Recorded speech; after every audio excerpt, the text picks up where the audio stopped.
감업 뉴욕 증시의 핫했던 이슈와 인사이트를 정리해봅니다. 이항영의 월가이드 시작합니다. 오늘도 MTN 이항영 전문위원 화상으로 연결되어 있습니다. 위원님 안녕하세요.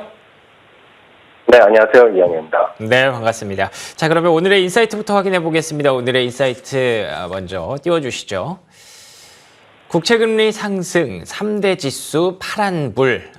일단은 금리가 조금 올라오면서 3대 지수가 일제히 좀 파란불을 켰는데요. 어떻게 보시는지 좀 궁금합니다. 조정의 시작일지, 잠깐의 약세일지 궁금하네요. 네, 물론 시장의 장기적인 전망 자체는 장기적으로 미국 주식이 올라갈 수 있다는 식으로 여전히 변함이 없습니다. 다만 단기적으로 보면 최근에 5주 연속 상승에 따른 주식시장 일시적인 조정, 기간 및 가격 조정은 언제 나오더라도 이상하지 않는다는 점은 우리 분명히 주식 투자하시는 분이 잘 좀 이해하시면 좋을 것 같습니다. 오늘 같은 경우에는요, 굳이 따지자면 금리가 지금 다시 소폭 좀 반등하면서 3대 지수가 모두 하락했습니다. 그렇지만 장중 오전장 대비는 상당히 많이 회복했고요. 물론 다우지수가 플러스로 끝나지 못했지만 막판까지 플러스의 도전, 보합까지 도전하다가 결국은 0.11% 하락으로 마감됐고요. 상대적으로 S&P 500이나 나스닥은 그들보다는 다우지수가 조금 하락폭이 깊었지만 큰 틀에서 보면 큰 의미는 없는 그런 하락이었다고 보셔야 되겠고요. 굳이 따지자면 오늘 필수 소비재나 이런 것들이 상대적으로 선방했거든요. 그리고 은행주나 이런 것들이 반등한 것들이 있었기 때문에 다우지수가 지금 상대적으로 선방했다라고 보시면 좋겠습니다. 오늘 시장에서 전체적으로 기술주들이나 이런 것들이 하락한 건 맞고요. 나스닥이 전체적으로 하락한 건 맞는데 오늘 다시 한번 저희가 이제 굳이 말씀드리고 싶은 것은 중소형 성장주가 최근 들어서 상대적 강세를 이어가고 있다는 데 좀 주목하셔야 될 것 같습니다. 물론 이것 역시 중소형 성장주의 대표적인 것들이 역시 금리에 취약하기 때문에 올해 상당히 안 좋았거든요. 그런 것들이 반등할 수 있는데 중소형 성장자면 많은 대한민국의 시청자분들, 주식 투자하시는 분들이 제일 아마 많이 익숙했던 거, 물론 최근에 1년 반, 2년 동안은 이 ETF 때문에 진짜 속상한 분 많으셨을 것 같은데요. 불과 3, 4년 전, 특히 팬데믹 전 그 직후 한 1년 동안에는 모든 사람들이 이분은 칭송하는 것들이 워낙 많았습니다. 바로 캐시우드의 ARK 인베스트의 주식 주요 ETF 시리즈들이 되겠는데요. 오늘 ARK ETF 한번 잠깐 보겠습니다. 대표 ETF가 서너 개 있지만 그중에서 가장 제일 먼저 생긴 대표적인 것은 흔히들 알고 있는 ARKK라는 ETF인데요. 지금 그림 한번 보시면은요. 물론 연중 최고치는 회복을 못하고 있지만 연중 최고까지 빠른 속도로 회복을 하고 있고요. 오늘도 일단 플러스가 나고 있는데요. 다시 한번 이들이 갖고 있는 보유한 주식들의 흐름 보시면요. 물론 더 많은 것들이 있지만 코인베이스나 로크, 테슬라, 준비디오 등등 블락까지 해서 상당히 많이 있는데요. 이 중에서 물론 테슬라나 일부를 제외하고는 상당 부분 적자 기업들도 꽤 많이 있었고 바로 그런 것들 때문에 2020년, 2021년에 강세에서 그 이후에 큰 폭의 주가의 하락이었다고 말씀드릴 수 있겠습니다. 물론 흑자도 많이 있지만 눈에 띄는 것들 최근에 강세에 갖고는 코인베이스, 여러분 잘 아실 것 같고요. 또나 쇼피파이 같은 거 주가 엄청 올라갔고 드랍스킹제가 좀 많이 올라갔습니다. 물론 여전히 적자 기업들도 꽤 있지만 이런 것들이 상당히 시장의 힘을 발휘하고 있습니다. ARK 시리즈는 잘 아시겠지만 단기간의 이익보다는 향후 5년 동안에 매주 2배 이상 성장할 수 있는 것을 목표로 하고 있고요. ARK에서 투자하는 모든 것들은 꼭 염두에 두셔야 될 것이 벤치마크가 없습니다. 그러니까 특이한 ETF, 공격성 ETF인데요. 기본적으로 현재 시장보다는 산업을 파괴적으로 혁신시킬 수 있는 그런 기업들을 모아놓은 것이 ARK 시리즈가 되겠습니다. 다만 다시 말씀드리면 적자 기업들이 한 50%에서 60%까지 되기 때문에 변동성은 불가피하다고 보셔야 되겠는데 여하튼 최근에 금리의 빠른 속도 하락으로 인해서 그런 것들이 상대적으로 빛을 발하고 있다고 보셔야 되겠습니다. 그럼 전혀 비슷한 성격의 종목 구성으로 섹터로 구성되어 있고 역시 파괴적인 혁신적 기업들을 모아놨지만 ARK는 적자 기업이 다수 있는 반면에 대부분 흑자 기업을 갖고 있는 큰 기업을 갖고 있는 비교할 수 있는 ETF도 저도 한번 소개해드린다고 몇 차례 소개해드렸는데 이게 테크비라는 ETF가 있습니다. 블랙락에서는 IT 쪽에서 세상을 돌파하는 혁신적으로 돌파할 수 있는 브레이크 스루 시리즈들이 있는데요. 거기에 대표적인 ETF가 테크비입니다. 물론 오늘 약간 쉬었지만 테크비는 여전히 연중 최고치를 기록하고 있는데 바로 이런 것들이 성장주의 대표적인 것들로 보셔야 되겠습니다. 많은 분이 QQQ나 이런 것들을 비교하실 텐데요. QQQ보다 이런 쪽이 종목 비중이 다 상당히 높다. 비중이 높은 것들이요. 여기 보시면 세일즈포스, 메타, 엔비디아 등등에 들어가 있는 유명한 주식인데 이 주식 역시 성장 섹터의 대표적인 것들을 모아뒀고 구성 자체는 그런 테마 자체는 ARK랑 거의 비슷한 흐름입니다. 그래서 이거는 선택의 문제고 최근에는 ARK가 훨씬 더 강하지만 안정성은 테크비라는 것들이 훨씬 더 안정성이 있다고 보셔야 되겠습니다. 다음으로 지수별로 한번 설명을 드리겠는데요. 지수별로는 여러분 익숙한 지수가 다우지수가 있을 것이고요. S&P 500이 있고 S&P 400, S&P 600이 있고요. 또 3,000개로 구성된 것이 러셀 3,000. 그 중에서 1등부터 1,000등이 러셀 1,000이 있고 1,001등부터 3,000등까지 우리가 흔히 미국에서 그리고 우리나라에서 표현할 때 중소형주는 러셀 2,000이라는 표현을 하는데요. 그림만 보시면 11월 달을 한 달 동안에 보면요. 러셀 2,000의 성장수가 9.0% 올라갔고요.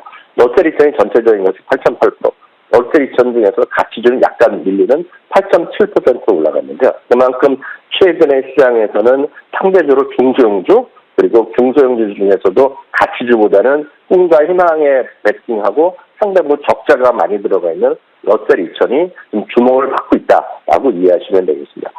참고적으로 러셀 2,000에 만약 2,000에 IWM이라는 대표적인 ETF도 있지만 그 중에서도 성장주에 좀 주목하신다 그러면 ETF로 보면 IWO라는 ETF가 있습니다. IWO가 iShares 블랙락에 따른 러셀 2,000 성장주 ETF인데요.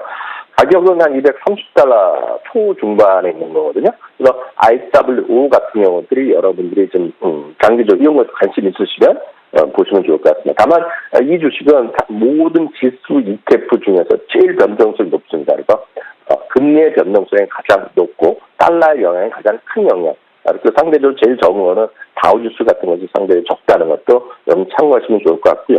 이거는 러셀 2,000, 즉 러셀 전체 시가총액에서 1등부터 1,000등이 아니라 1,001등부터 3,000등에 있는 2,000개 중에서 성장주에 쏠려 있는 것이 IWO가 되겠고요. 일반적으로 보통 투자자들, 보통 우리 개인 투자자들, 저희 머니터의 방송을 사랑해주시고 애청해주시는 그런 분들의 좀 보통 분들이라면 러셀 2,000의 변동성에 대한 부담스러운 분이 많을 거거든요. 그런 분들은 S&P 500에서 성장주를 하고 있는 심벌로는 SPI, 스파이는 많이 아실 텐데요. 스파이에서 G를 붙인 거, 스파이에 그로스를 붙인 거가 스파이 G라는 ETF가 바로 S&P 500에서 성장주만 모아놓은 ETF거든요. 그러니까 이런 것들도 오히려 여러분들이 투자하기가 편할 것 같습니다. 그래서 이런 것들은 가격이 $62 초반 중반 움직이고 있기 때문에 선택적으로 지금 시장은 장기적으로 성장주를 다시 한번 늘려볼 필요가 있겠고요. 레버리지를 크게 상대적으로 좀 변동성이 큰 것들은 러셀 2,000 쪽에서 좀 안정성을 추가하시는 분은 S&P 500 쪽에서 여러분 찾으시면 좋을 것 같아서 오늘 두 개를 구분해서 설명드렸습니다. 알겠습니다. 간밤에는 좀 지수가 하락하기는 했습니다만 그래도 금리가 계속 떨어질 것이라는 기대감 이런 부분들이 녹아들면서 시장에서 분명히 우리가 기회를 잡을 포인트들이 있는 것 같거든요. 특히나 최근에는 다우가 선방하고 있고요. 그리고 중소형 성장주의 강세 지속되고 있기 때문에 말씀해 주신 대로 테크비, IWO, SPYG, ETF 이런 종목들 한번 관심 있게 보시면 좋을 것 같습니다. 자, 그러면 오늘의 헤드라인 넘어가 보도록 할게요. 첫 번째 헤드라인은 비트코인입니다. 비트코인 그때 살 걸이라는 얘기가 절로 나오는 가격대입니다. 19개월 만에 41,000달러를 돌파했고요. 한국 돈으로 보니까 와 5,600만 원까지 올랐던데 왜 이렇게까지 급등하는 건가요? 비트코인의 급등락은 워낙 태어난 본성 자체일 수 있지만요. 최근에 보면 비트코인의 강세가 이어지고 있습니다. 어저께 이제 4만 달러 넘어섰고요. 오늘은 이제 지금 현재 거래되는 가격은 41,500 이렇게 왔다 갔다 하고 있는데요. 오늘 한국 시간은 오전 한국 시간을 보면 밤중 이렇게 보면 한때 42,000달러까지 집계했었거든요. 그러니까 엄청나게 지금 비트코인에 대한 관심이 커져 있다라고 보셔야 되겠습니다. 먼저 2022년 5월이고요. 15개월 만에 최고치를 가고 있고요. 금년 들어서만도 140% 올라갔습니다. 여기는 어제도 잠시 비트코인 최근에 자주 말씀드리고 있는데요. 비트코인의 현물 ETF가 상당히 곧 허가될 수 있다. 라는 기대감이 원래 생겨합니다. 그래서 비트코인 ETF가 얼마만큼 시장에 빠르게 추적할지. 왜냐하면 비트코인이라는 건 24시간 일주일 내내 360일 거래되는데 ETF는 한계가 있기 때문에 거래 시간이 있기 때문에 100% 추정 못하겠지만 여하튼 비트코인 현물 ETF가 상장되면 그 수요가 분명히 늘어날 수 있다라는 기대감은 분명히 있죠. 그래서 그런 것들이 있겠고요. 두 번째는 뭔가 시장에서의 달러라든가 금리의 하락에 따른 반대편의 흐름. 그래서 어제도 보여드렸다시피 금리라든가 금리 하락이 결국은 상대적으로 비트코인 그리고 또 하나는 금 가격의 상승을 갖고 오고 있죠. 그래서 오늘 같은 경우에도 금은 다시 사상 최고가를 빠른 속도로 갔던 다시 한번 기록한 이에 좀 밀리는 모습 보이고 있는데요. 여하튼 금과 비트코인은 달러나 금리의 어떤 반대되는 방향으로서의 해치하는 역할, 어찌됐건 투자의 한 수단으로 여기는 분이 있다라고 보셔야 되겠습니다. 다만 이제 여기서 보면 주식으로서 관련 기업들을 찾는 분들 혹시 계시겠지만 그런 것들은 다시 한번 정리해드리면 마이크로 스트래티지는 100% 이 회사의 자산은 거의 100%가 비트코인에 가 있다라고 이해하시면 되겠습니다. 마이크로 스트래티지가 있겠고요. 거래소는 당연히 플랫폼 기업이기 때문에 코인베이스가 있겠고요. 앞서 보여드렸다시피 AIKK가 가장 많이 올라가는 것 중에 하나는 제일 많이 갖고 있는 주식이 지금은 코인베이스였다는 거 잠시 전에 저희 화면을 통해서 보여드렸고요. 다음 이제 블락과 페이팔입니다. 블락과 페이팔은 플랫폼을 제공하는 데다가 이들 자체적으로도 블락과 페이팔은 비트코인 많이 투자해놨거든요. 이런 것들이 일정 수준 영향을 받고 있다라고 이해하시면 되겠습니다. 좋습니다. 선물 ETF에 대한 기대감도 있었고요. 그리고 달러 하락, 금리 하락에 대한 기대감이 만약에 내년까지 이어진다면 관련된 종목들 미리 좀 챙겨둘 필요는 있겠죠. 마이크로 스트래티지, 코인베이스, 블록, 페이팔까지 확인해 봤습니다. 자, 그러면 두 번째 헤드라인 넘어가 볼게요. 두 번째 헤드라인은 종목으로 갑니다. 스포티파이, 대규모 인력 감축 좋아해야 할까요? 총 인력의 17%에 달하는 인원을 정리한다고 얘기를 들었는데 이 포인트 좀 어떻게 보셨어요? 네, 스포티파이는 국내에서도 조금씩 인기가 좀 늘어나는 것으로 좀 알고 있습니다. 다만 우리나라에서는 여전히 전통적으로 멜론이라든가 구글, 애플 뮤직 이렇게 좀 상대적으로 많았죠. KT에서도 관련된 음악 서비스가 있을 텐데요.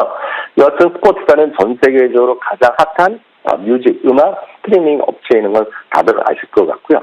스포티파이가 국내에서도 많이 관심 갖고 있고 조금 특히 걸그룹 좋아하시는 남성분들 많이 했던 것들은 기억하실 분은 계시겠지만 낙원상가 있지 않습니까? 낙원상가에서 스포티파이가 뉴진스와 더불어서 콜라보를 했던 기억이 저도 맞고 뉴스를 보여드렸고 그 당시에 방송에도 전해드렸는데요. 여하튼 스포티파이는 전 세계 젊은 친구들 사이에서 가장 핫한 소위 앱으로 중에 하나인 것만은 분명합니다.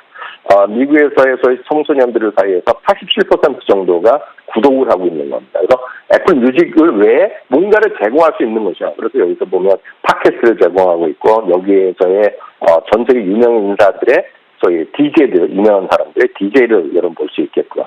또 우리나라 한국어는 아직 제공 안 되는 걸로 알고 있는데 영어를 제공하는 사람들한테는 프랑스라든가 스페인 에스파뇰 같은 경우를 100% 그냥 바로 동시에 지금 번역을 해서 들려주기도 하고요. 그렇기 때문에 엄청나게 많은 사람들이 스포티파이를 선호하고 있는 건 맞습니다. 그래서 올해 주가 많이 올라갔던 것도 사실이 되겠는데요.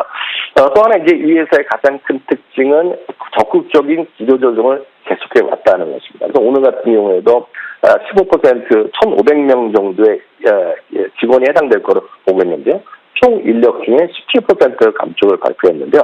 여기서 보면 우리 시청자분들이 꼭 좀 이해하실 부분이 있습니다. 왜냐하면 이들이 오늘 얘기한 것 중에 하나가 이게 들어갑니다. 이메일을 해서요. 2020년 초반, 중반에서 아시다시피 초저금리가 전 세계를 팽배했고요. 유럽은 대부분 마이너스 금리였거든요. 우리나라는 마이너스를 안 갔지만요.